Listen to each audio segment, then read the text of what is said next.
ইকানো স্টেডিয়ামে কালকে রাতটা ছিল রূপকথার মতো। দিল্লির তরুণ তর্কি সমীর রিজভি আর ট্রিস্টান ট্রাভেসের ব্যাটিং ঝড়ে লখনৌ সুপার জায়ান্টস শুধু ম্যাচ হারলো না, ভেঙে গেল ঘরের মাঠের জেতা দীর্ঘদিনের দাপটটাও। শামি বনাম রাহুলের সেই প্রথম বল লখনৌ হয়ে অভিষেক ম্যাচেই আগুন ঝরালেন মোহাম্মদ শামি।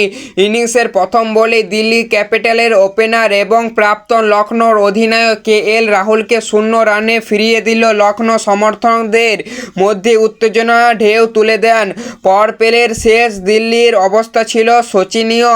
30 রানে 4 উইকেট, রিজভি ট্রাভেসের রেসিক মিশন। যখন মনে হচ্ছিল দিল্লি ম্যাচ থেকে ছিটকে গেছে, তখনই শুরু হয় ইম্প্যাক্ট প্লেয়ার সমীর রিজভি ও ট্রিস্টান ট্রাভেসের লড়াই। সমীর রিজভি মাত্র 47 বলে 70 রানের এক বিধ্বংসী ইনিংস খেলেন, 5টি 4 ও 4টি 6।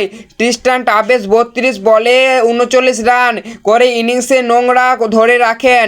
এই দুজনে অবিচ্ছিন্ন 119 রানের পার্টনারশিপ লখনৌ বোলারদের সম্পূর্ণ দিশেহারা করে দেয়। লখনৌয়ের ব্যাটিং বিপর্যয়ের আগে টস জিতে ব্যাট করতে নেমে লখনৌ বড় স্কোর করতে ব্যর্থ হয়।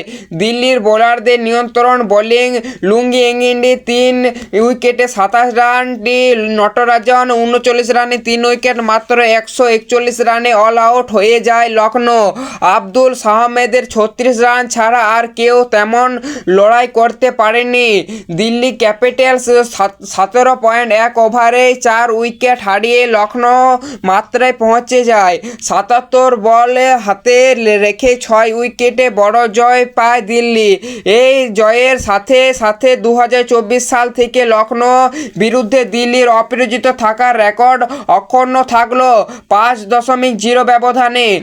Man of the match Samir Rizvi 70 run. Lucknow সমর্থকদের জন্য এই হার কিছুটা হতাশাজনক হলেও দিল্লির জন্য এটি ছিল মরশুমের এক দুর্দান্ত শুরু।